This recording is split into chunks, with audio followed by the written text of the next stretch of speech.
জানি তুই খুব স্মার্ট, কিন্তু কি বলতো, আমি তোকে এই কদিনে অনেকটা চিনে ফেলেছি।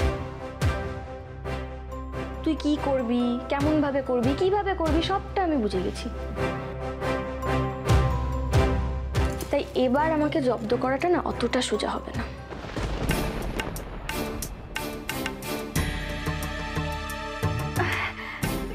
এসব তুই কি বলছিস সহনা? কেন তুই বুঝতে পারছিস না? না না, আমি বুঝতে পারছি না। এমা কেন বলনি? আমি না বোকা, মাথায় বুদ্ধি নেই, কিছুই বুঝি না, কিন্তু তুই তো বুদ্ধিমতী বলনি। যখন তখন মিথ্যেকে সত্যি, সত্যিকে মিথ্যে বানিয়ে দিস, আর সেই তুই বুঝতে পারছিস না।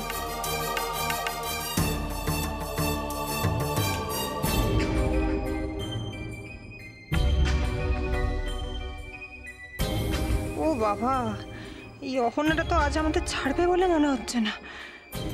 এখান থেকে সরে পড়তে হবে। অহনা শোন, আমি বন্নি, আজকে তুই আমার কথা শোন, তোরও তো একটু শোনা দরকার।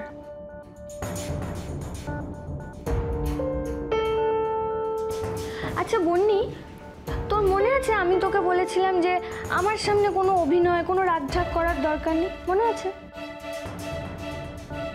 আমি তো তোর প্রিয় বন্ধু, তাই অন্যরা বোঝার আগে, জানার আগে আমি না খুব তাড়াতাড়ি বুঝতে পারি, জানিস তো, যে তুই কি করবি না করবি। তাই এবার আর তুই আমার কাছ থেকে কিচ্ছু লুকোতে পারবি না।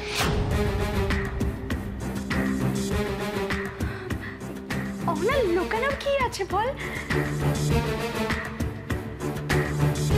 কান টানলে মাথায় আসে, কিন্তু অহনা এখানে একেবারে মাথায় টান দিয়েছে।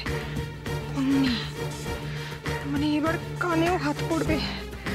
না না না, আমার দিকে ব্যাপারটা ঘোরার আগেই সরে পড়ি। অহনা, তোমরা দুজন বন্ধু মিলে তো গল্প করছো, অনেক পার্সোনাল কথাও থাকতে পারে। আমি বরং এখন আসি, ওই ঠামিকেও দেখে আসি। হ্যাঁ, দাঁড়াও দিদি ভাই,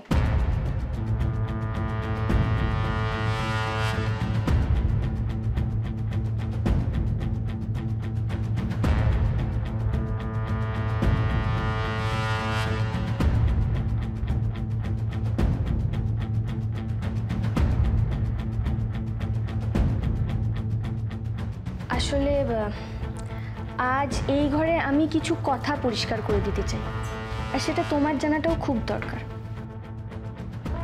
তাই এখন যেও না।